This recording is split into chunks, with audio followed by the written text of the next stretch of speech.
Seorang pria agen pulsa di Mandailing Natal, Sumatera Utara mengaku menjadi korban perampokan hingga hebohkan warga.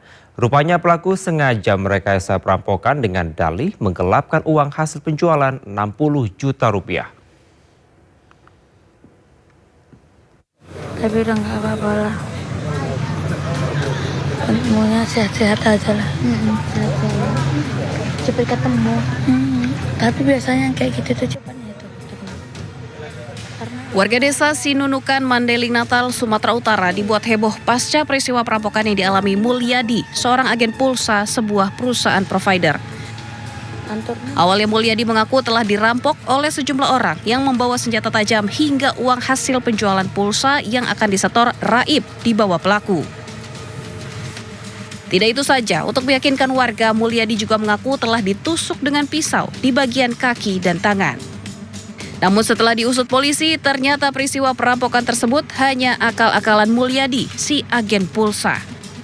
Tujuannya agar Mulyadi tak jadi menyetorkan uang hasil penjualan pulsa kepada pihak perusahaan provider sebesar 60 juta rupiah dan uangnya untuk membayar hutang pribadi.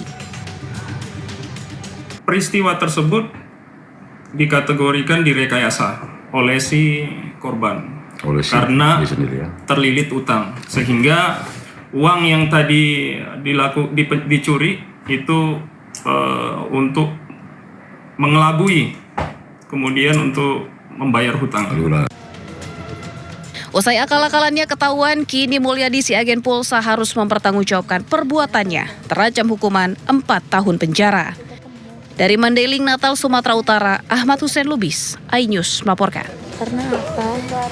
Pasca kebakaran melanda pasar Taman Puring, Kebayoran Baru, Jakarta Selatan, para pedagang berupaya mengambil barang yang masih bisa diselamatkan.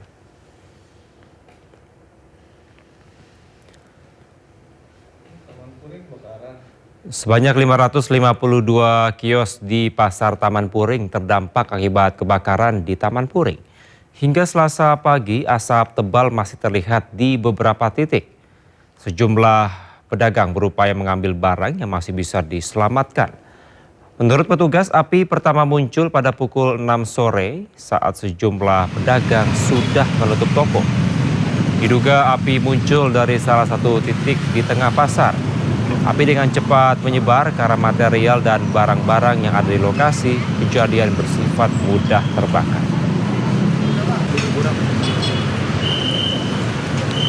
Sementara itu pemirsa, akibat kebakaran pasar Taman Puring, sejumlah pedagang mengaku merugi.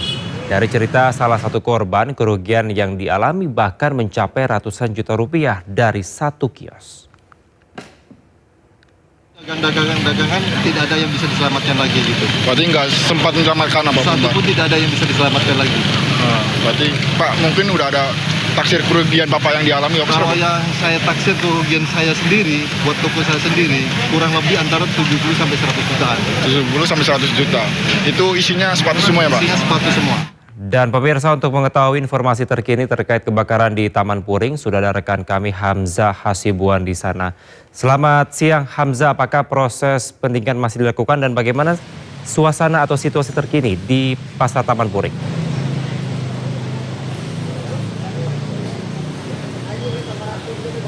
Ya, selamat siang Kevin dan juga pemirsa. Saat ini situasi terkini di pasar Taman Puring, di mana ada sekitar 500 lebih kios terbakar pada Senin sore kemarin. Ini terlihat bahwa proses pemadaman ataupun proses pendinginan yang dilakukan oleh pemadam kebakaran ini masih terus berlanjut, karena saat kami hadir di sini di sekitar pukul 6 waktu Indonesia Barat ini masih terlihat adanya titik api maupun asap. Dan untuk mengetahui bagaimana kondisi terkini, Kevin dan juga pemirsa, saya akan coba bertanya kepada salah satu pedagang dan juga pengurus yang ada di pasar Taman Puring. Selamat siang Bapak, dengan Bapak siapa Pak? Ya, kenapa? Dengan Bapak siapa Pak? Dengan Pak Bule Pak. Oke, Pak Bule di sini berdagang atau? Berdagang, ya sambil istri berdagang, saya koordinator lah.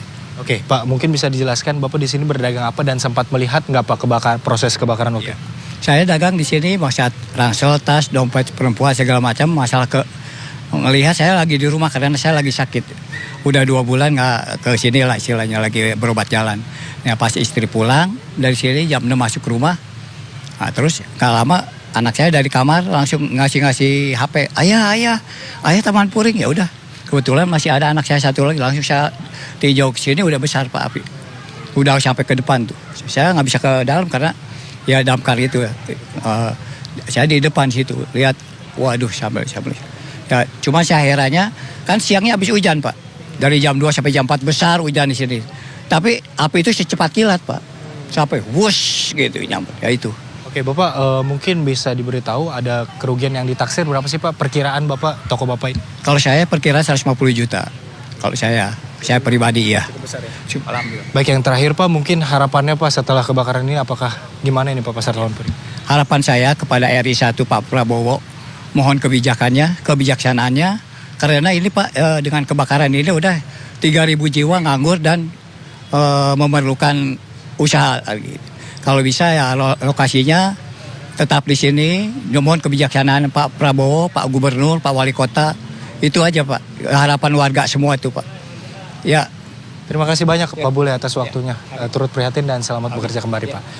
Itu dia Kevin dan juga pemirsa, bahwa memang kondisi terkini para pedagang ini, bahkan tadi disebutkan juga ada sekitar 3.000 pedagang kehilangan kiosnya karena ada sekitar 552 kios yang hangus terbakar. Di sini juga akan saya coba gambarkan Kevin bahwa beberapa barang yang hangus yang memang terbakar habis ini banyak sekali. Di sini ada sepatu, pakaian, kemudian juga ada spare part dan juga ada alat-alat yang memang menjadi salah satu hal yang dijual di Taman Puring. Selain itu kami melihat Kevin bahwa memang terdapat beberapa alat pemadam api ringan ataupun APAR di Pasar Taman Puring ini. Nah, hanya saja kami sempat bertanya kepada para pedagang di sini, memang itu tidak cukup untuk memadamkan api yang besar dengan sangat cepat. Bahkan di sini Kevin bisa dilihat bahwa kehancuran dan hangus ini sampai ke atap.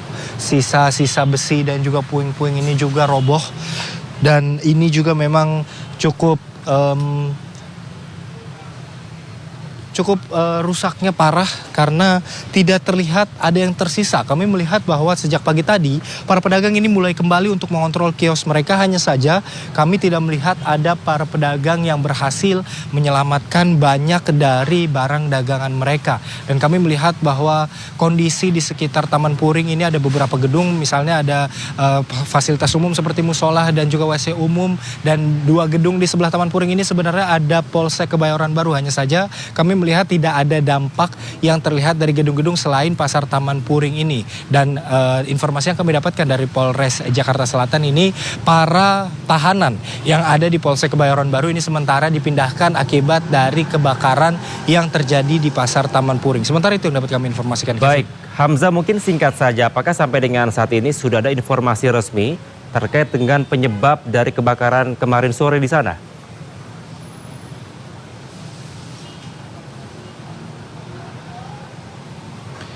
Ya Kevin, betul sekali terkait dengan informasi resmi. Hingga siang ini kami belum menerima adanya informasi resmi yang disampaikan oleh petugas terkait. Karena sejak pagi tadi di mana kami hadir di Pasar Taman Puring ini memang belum terlihat adanya proses olah TKP. Kami hanya melihat adanya para pemadam kebakaran dan 1 unit mobil pemadam kebakaran yang masih standby untuk melakukan proses pendinginan dan memastikan titik-titik api dan juga asap yang terlihat ini dapat mati total dan tidak terjadinya kebakaran susulan. Sementara itu Kevin.